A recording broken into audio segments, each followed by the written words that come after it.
Hi, this is Keena Kim with PivotalDiscovery.com, and today we're here at the Masters Conference with Michael Potters, who's the CEO of the Glenmont Group. And Michael's going to share some of his thoughts today on what he's seeing at the conference in terms of career trends. Michael, thanks for joining us. Thank you very much, Keena. One of the things that we're seeing here, and we come to the Masters Conference and other events other leading events like the Masters Conference to find out the trends of the industry so we can prepare candidates for what they need to know if they want to advance their careers. You see most of the leading vendors here at the Masters Conference. And one of the things that you see people talking about quite a bit is early case assessment and understanding of the EDRM, the social government EDRM cycle.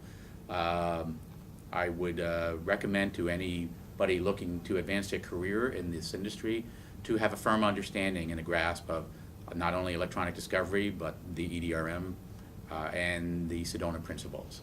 If you know that and you have that intelligence in your head, you become a very desirable person. From a vendor point of view, what we're seeing, everybody's coming up and asking us for salespeople, business development people. With this shortage of credit that's out there, people need revenue.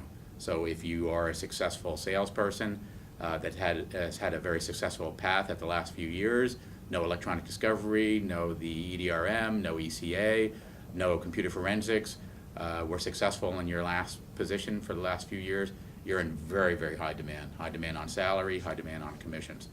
I would also say that there's a very serious need for strong project management and strong sales engineers to support the sales cycle. Mm-hmm. From the law firm point of view, what we're seeing now, which is very interesting because it's no secret there were layoffs at the law firms over the last year, the law firms that have did their layoffs 6 months ago or longer are now past the cycle where they are now feeling the pain of the people that they've gotten rid of from the litigation support areas, mm-hmm. and they're now hiring those people back. So we're seeing a very high amount of job orders at the law firms for litigation IT people, litigation support people, eDiscovery folks.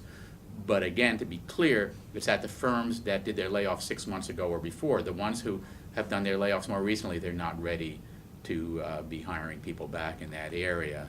But the firms are hiring quite well. Some of the consultancies are now bringing back people in more of a consultant way.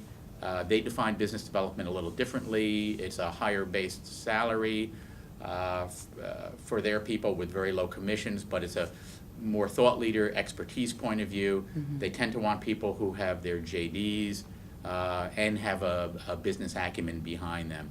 So we've gotten a fair amount of requests for that. And the surprising new request that we're seeing back to the law firm is marketing people. Marketing people are typically the first to go at all companies and at all law firms because they're viewed as a cost center. But now we're seeing them being hired back, and that's a very good sign for the economy because when you're hiring back marketing people, it means that there's money back in the industry again. Let me ask you a couple of questions. Sure. So on the law firm side for the marketing professionals, do you see that their role evolving at all to be inclusive of more business development and sales activities? Yes, absolutely. In many cases, there is a business development angle to it. In some cases, there is a domain expertise angle to it. So some firms will have 1 or 2 marketing folks. Some firms will have 20 based on the area of expertise. They may need to know mergers and acquisition. They may need to know electronic discovery. They may need to know pharma. Mm-hmm. So whatever their area of expertise are, some of the larger firms will hire based on their domain expertise. But there are some of the smaller firms will just hire generalists, and they tend to wear a jack of all trades hat, and they need to know how to do some business development and how to sell the law firm's message and the partner's message. Right. And then on the vendor side, for the sales and business development positions, you talked about the EDRM and Sedona principles. Very important. What about for someone who comes from, let's say, an IT background that wants to transition into the opportunities in electronic discovery? That is one of my favorite types of searches, and I think one of the best type of candidates that you can find.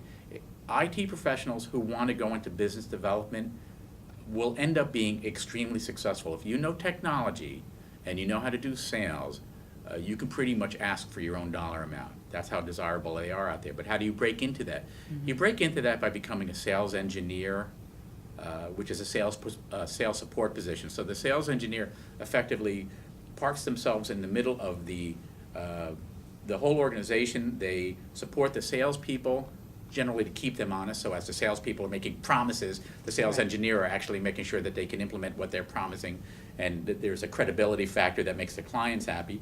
But they also communicate on down to the operations of the company. So whatever the salesman is promising can actually be implemented. It becomes a great position because the IT person is very comfortable on the project side and relates to them very well, but then they learn the sales side. So they can decide as their career moves on, I think I want to go into sales and make the kind of money that a salesperson can make, albeit with the pressures of a salesperson, or I want to go to a senior operational or a senior IT side. And in many cases, these people end up becoming general managers of some of the vendors. General managers at the vendors that we've placed at very often came out of the sales engineer model and promoted themselves up through there. Great. And in terms of education and training, what are some tips that you can give to people who want to keep on top of their careers? You know, they may be in a job, but keeping their eyes peeled for new opportunities. You have to communicate. You have to be involved in a community where you know what's going on. Years ago, it was the listservs, the Yahoo groups and the listservs, and now with the social networking, it's morphed itself into the LinkedIn groups and Pivotal and many of the organizations that are out there. You have to talk to your peers and see what the latest trends are. They change very quickly.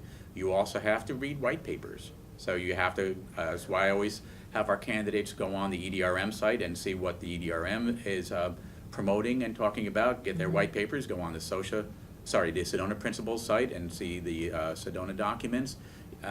If you have, it's a very interesting thing. Our industry tends not to be ageist or sexist. There are women that are very successful and there are older people that are very successful in it. But it's all about what you have in your head. So if you have current and very useful information in your head, you're desirable. If you're dated, you're not desirable, regardless of what your background is. Right, and how you can deliver it. People need face-to-face time, which is the importance of conferences like the Masters Conference. You have to learn how to communicate. Thanks so much for joining us today. Thank you.